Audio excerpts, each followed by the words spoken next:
रात का समय था। गेंदा सेठ की पत्नी रोंदू के साथ रसोई घर में बर्तन साफ कर रही थी कि तभी गेंदा सेठ की आवाज उन दोनों के कानों में टकराई।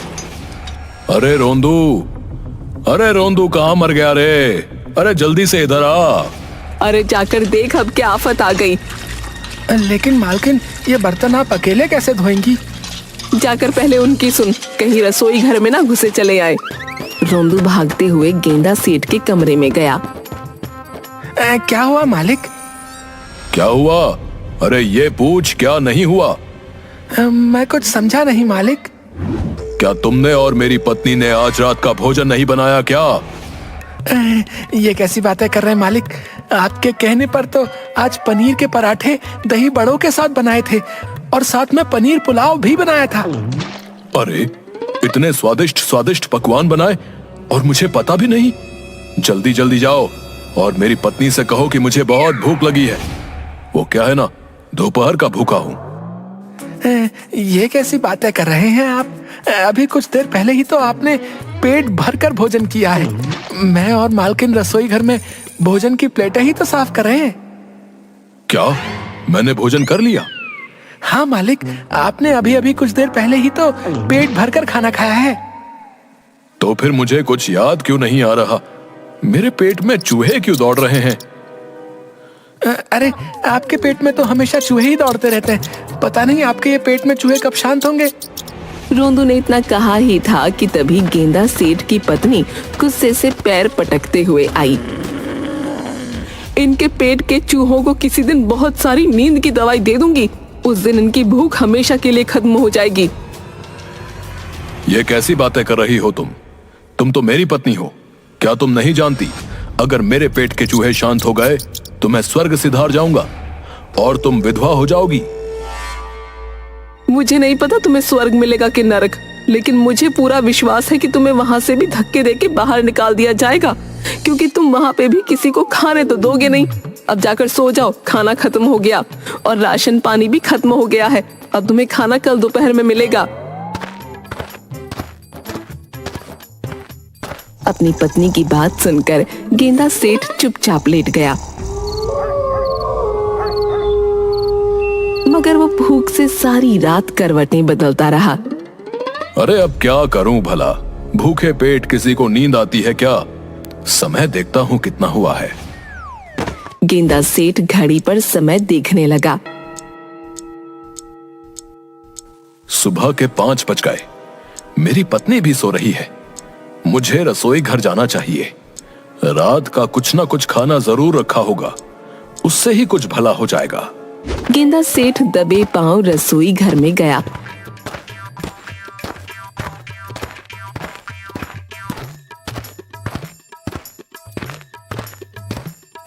मगर उसने देखा रसोई घर के बर्तन साफ पड़े थे। इसका मतलब मेरी पत्नी सही कह रही थी, राशन पानी भी खत्म हो गया है। अब मैं क्या करूं? मुझे तो बहुत तेज भूख लगी है। एक काम करता हूं, बाहर जाकर कुछ जुगाड़ पानी करता हूं।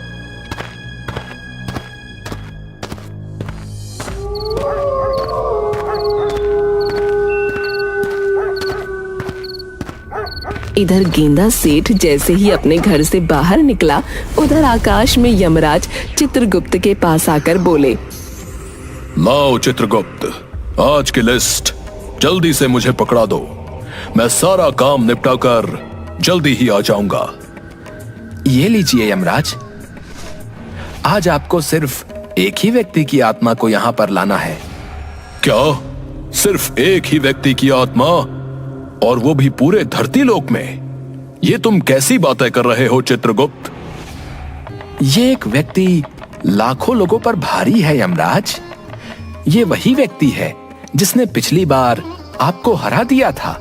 चित्रगुप्त की बात सुनकर यमराज लिस्ट में लिखा हुआ नाम गौर से देखते हुए बोले, ये तो गेंदा सेठ है। पिछली बार इसने मुझे मूर्ख बना दिया था, मगर इसकी आयु तो एक साधु की वजह से 50 वर्ष बढ़ा दी गई थी। हाँ, लेकिन उस दिन के बाद से इसने लोगों का जीना हराम कर दिया, इसीलिए इसकी आयु 50 वर्ष घटा दी गई है। चिंता मत करो चित्रगुप्त, मुझे गेंदा सेठ से अपना पुराना बदला चुकाना है। ज्यादा बातें मत करिए यमराज, फिर से आपको समझ रहा हूँ।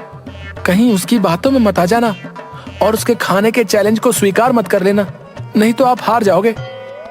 यमराज चित्रगुप्त की बात का जवाब दिए बगैर अपने भैंसे पर बैठकर सीधे पृथ्वी की ओर चल दिए। यमराज का भैंसा यमराज से बोला, यमराज जी, पिछली बार गेंदा सेठ ने आपका जो अपमान किया था, मुझे बहुत बुरा लगा था। मुझे लगा था कि वो इतना नहीं खा पाएगा, मगर पता नहीं उसके पेट के अंदर से खाना आखिर जाता कहां है। ये एक शोध का विषय है। इस बार आप मुझे मौका दीजिए। मैं कुछ समझा नहीं। यमराज, आप तो जानते ही हैं कि मेरी खुराक कितनी है। मुझे पूरा विश्वास है कि मैं गेंदा सेठ को हरा दूंगा। याद है आपको, पिछली बार मैं सारे देवताओं और अप्सराओं का भोजन चट कर गया था और कैसी खलबली मच गई थी। भैंसे की बात सुनकर यमराज गहरी सोच में पड़ गए। अचानक यमराज के होठों पर रहस्यमयी मुस्कुराहट आ गई। तुमने सही कहा मेरे भैंसे, मैं तो भूल ही गया कि तुम एक जादुई भैंसे भी हो। तुम्हारा मुकाबला तो कोई कर ही नहीं सकता।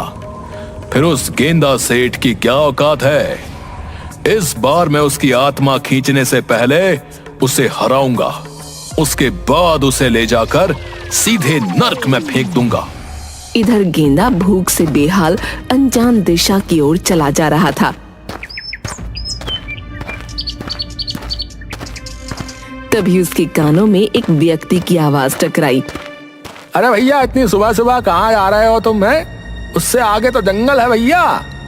गेंदा सेठ उस व्यक्ति की ओर पलटकर बोला, वो क्या है कि मुझे बहुत भूख लगी है और भूख में मुझे कुछ पता नहीं रहता कि मेरे कदम कहाँ चले जाते हैं। सिर्फ इतना जानता हूं कि जहां भोजन होता है मेरे कदम स्वयं वहां चले जाते हैं। तुमने बिल्कुल सच कहा भैया। दरअसल मैंने भगवान से एक मन्नत मांगी थी जो कि पूरी हो गई, इसीलिए मैं गांव में प्रसाद बांटने के लिए निकला हूं। अच्छा हुआ सबसे पहले व्यक्ति तुम ही निकले। अच्छा, जब ही कहूं कि मेरी नाक में ये सुगंधित खुशबू कहां से टकरा रही है। कहां है प्रसाद? वहां पर बैठ जाओ।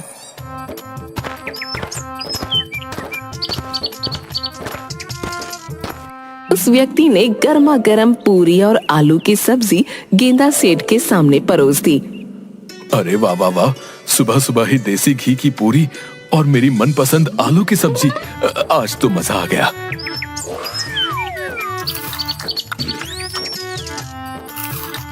गेंदा सेठ पूरी और सब्जी खाकर बोला, और दीजिए ना, इससे तो मेरा कुछ भी भला नहीं हुआ। हाँ हाँ, क्यों नहीं, ये लो।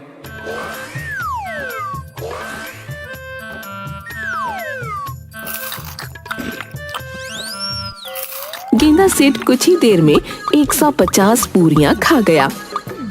अब लग रहा है जैसे कि पेट में कुछ जा रहा है, और लाओ ना। आखिर तुम कौन हो भाई? हैं? मैंने गांव में प्रसाद बांटने के लिए 200 पूरियां बनवाई थी, 150 तो तुम ही खा गए।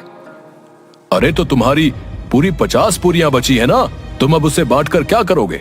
वो भी मुझे दे दो, भगवान बहुत प्रसन्न होंगे तुमसे। उस व्यक्ति ने क्रोधित होकर तो 50 पूरियां गेंदा सेठ को पकड़ा दी और गुस्से में पैर पटकता हुआ दूसरे व्यक्ति से बोला, भैया, ये आदमी है या यमराज का भैंसा? पूरी 200 पूरियां खा गया। अब मैं मंदिर के बाहर प्रसाद कैसे बांटूंगा भैया?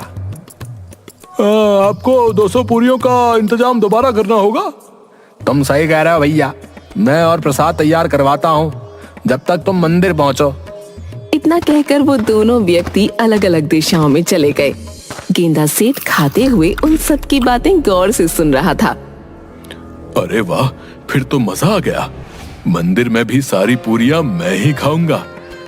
किसी भूखे को भोजन कराना कितना पुण्य का काम होता है।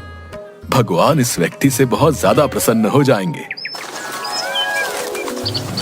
कुछ घंटे बाद गेंदा सेठ धीरे धीरे कदमों से मंदिर की ओर बढ़ा, जहां पर वही दोनों व्यक्ति प्रसाद बांटने की तैयारी कर रहे थे। अरे तुम यहाँ क्यों आए हो? अरे तुम ही तो बातें कर रहे थे कि तुम मंदिर में भी प्रसाद बांटोगे, तो सोचा कि मैं भी थोड़ा सा प्रसाद चख लूं। भैया भगवान के वास्ते यहाँ से चले जाओ भैया। और भी बहुत से लोग प्रसाद खाना चाहते हैं, कम से कम उन्हें तो खाने दो। तुम मेरा अपमान कर रहे हो। तुमने भगवान से मन्नत मांगी थी प्रसाद बांटने की, और देखो मैं तुम्हारा प्रसाद खाना चाहता हूं, मगर तुम मुझे अपमानित करके भगा रहे हो। देखना, ईश्वर का प्रकोप बहुत जल्दी तुम पर टूटेगा। गेंदा सेठ की बात सुनकर वो व्यक्ति बुरी तरह से डर गया। अरे भैया, अरे भैया, अरे रुको रुको, लो लो लो, पहले तुम ही प्रसाद चख लो भैया।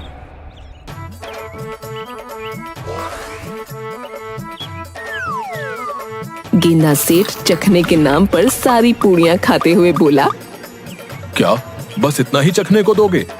थोड़ी और पूरियां लाओ। भैया, तू इंसान है या यमराज का भैंसा है? हे ईश्वर, आखिर तू इसे अपने पास क्यों नहीं बुलाता? अरे इतने सारे अच्छे इंसानों की यमराज आत्मा खींच कर ले जाते हैं, इसकी आत्मा क्यों नहीं खींच ले जाते? उस व्यक्ति ने इतना कहा ही था कि तभी भैंसे पर सवार होकर यमराज हंसते हुए वहां पहुंच गए। यमराज को देखकर वो व्यक्ति बुरी तरह से डर गया। अभी तुम्हारा समय नहीं आया है। मैं तो इस गेंदा सेठ की आत्मा को ले जाकर नर्क में डालने वाला हूँ। यमराज की बात सुनकर गेंदा सेठ अंदर से बुरी तरह से डर गया, मगर अचानक उसे कुछ याद आ गया। यमराज जी, आप शायद भूल रहे हैं, मेरी आयु 50 वर्ष बढ़ा दी गई है। हाँ, एक साधु की प्रार्थना से तुम्हारी आयु 50 वर्ष बढ़ा दी गई थी, मगर तुमने उस दिन के बाद इतने लोगों का खाना हराम कर दिया, इसीलिए तुम्हारी आयु फिर से घटा दी गई है। अब तुम्हारा समय आ गया है। मेरा तुमसे वादा है, नर्क में मैं तुम्हें खाने को तरसा दूंगा। तभी यमराज का भैंसा यमराज से बोला, रुक जाइए यमराज जी, शायद आप भूल रहे हैं हम दोनों में क्या बातचीत हुई थी। पहले अपने अपमान का बदला लीजिए, उसके बाद इसकी आत्मा इसके शरीर से खींचकर नर्क में डाल दीजिए। तुमने सही कहा, मैं तो भूल ही गया कि मुझे इससे अपना बदला भी चुकाना है। कैसा बदला यमराज जी? मैंने आपका क्या बिगाड़ा है? तुम्हारा और मेरे भैंसे का एक मुकाबला होगा, खाने का मुकाबला। उस मुकाबले में मेरा भैंसा जीतेगा, उसके बाद मैं तुम्हारी आत्मा तुम्हारे शरीर से खींच लूंगा। यमराज की बात सुनकर गेंदा सेठ के मुंह में पानी आ गया और उसके दिमाग में एक योजना भी आ गई। मैं आपकी इस प्रतियोगिता में एक शर्त पर भाग लेने के लिए तैयार हूं। कौन सी शर्त? आपको मेरी आयु 100 वर्ष बढ़ानी पड़ेगी। यह मेरा काम नहीं, बल्कि भगवान का काम है। ठीक है, अगर भोजन करके ही मेरी किस्मत में मरना लिखा है तो यही सही। कम से कम मरने से पहले पेट भरकर भोजन तो कर सकूंगा। कुछ ही देर में मुकाबला शुरू हो गया। गेंदा सेठ के सामने उसके सारे पसंदीदा व्यंजन रखे हुए थे। गेंदा सेठ और यमराज का भैंसा भोजन पर टूट पड़े।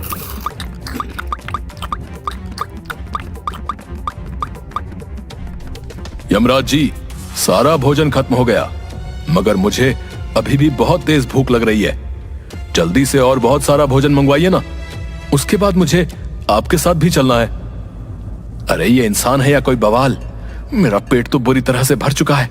आखिर मैंने यमराज जी के सामने इतनी बड़ी बड़ी बातें क्यों कर दी?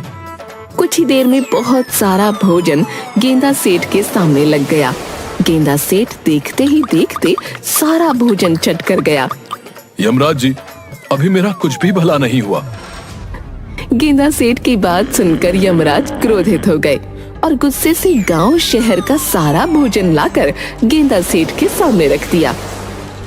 खाओ इसे, आज मैं देखता हूं तुम्हारी भूख मिटती है या नहीं। मेरा भैंसा भी कम नहीं है।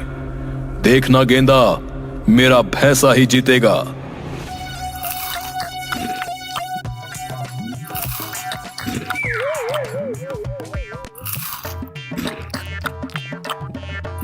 मगर गेंदा सेठ वो भोजन भी चट कर गया। और भोजन लाओ यमराज जी। अभी मुझे और भूख लग रही है। मेरे पेट में चूहे दौड़ रहे हैं। बस अब मैं भोजन का एक निवाला भी नहीं खा सकता। अगर मैंने एक निवाला भी खाया तो मैं गिर जाऊंगा। अब मैं क्या करूं? तभी यमराज के कानों में एक आवाज टकराई। गेंदा सेठ की आयु 50 वर्ष और बढ़ा दी गई है, क्योंकि इसकी भूख कोई नहीं मिटा सकता। मुझे डर है कहीं ये सारे पृथ्वी वासियों का भोजन ही ना खा जाए। तुम वापस आ जाओ। गेंदा सेठ, तुम्हारी आयु फिर से 50 वर्ष बढ़ा दी गई है, लेकिन मुकाबला अभी खत्म नहीं हुआ।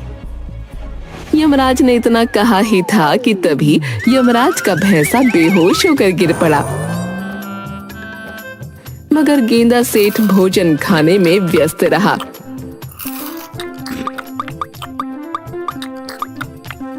यमराज जी, अब तो मेरी आयु 50 वर्ष और बढ़ा दी गई है। मेरी भूख शांत नहीं हुई। मुझे और भूख लग रही है। जब मैं खुश होता हूं ना, तो मैं और ज्यादा खाता हूं। और भोजन मंगवाइए। पापी दुष्ट इंसान, तेरी वजह से मेरा भैंसा बेहोश हो गया। अब मैं कैसे जाऊंगा? कुछ देर बाद यमराज के भैंसे को होश आ गया। आज जा रहा हूं गेंदा, लेकिन याद रखना, मैं तुम्हें भूलूंगा नहीं। 50 साल बाद आऊंगा। यमराज जी, चला नहीं जा रहा। हाय, पेट फटने को हो रखा है। मर गया। मुकाबले के लिए बहुत उतावले थे ना। अब आई अक्ल ठिकाने। इतना कहकर यमराज अपने भैंसे के साथ वहां से चले गए। गेंदा सेठ मुस्कुराते हुए अपने घर आ गया।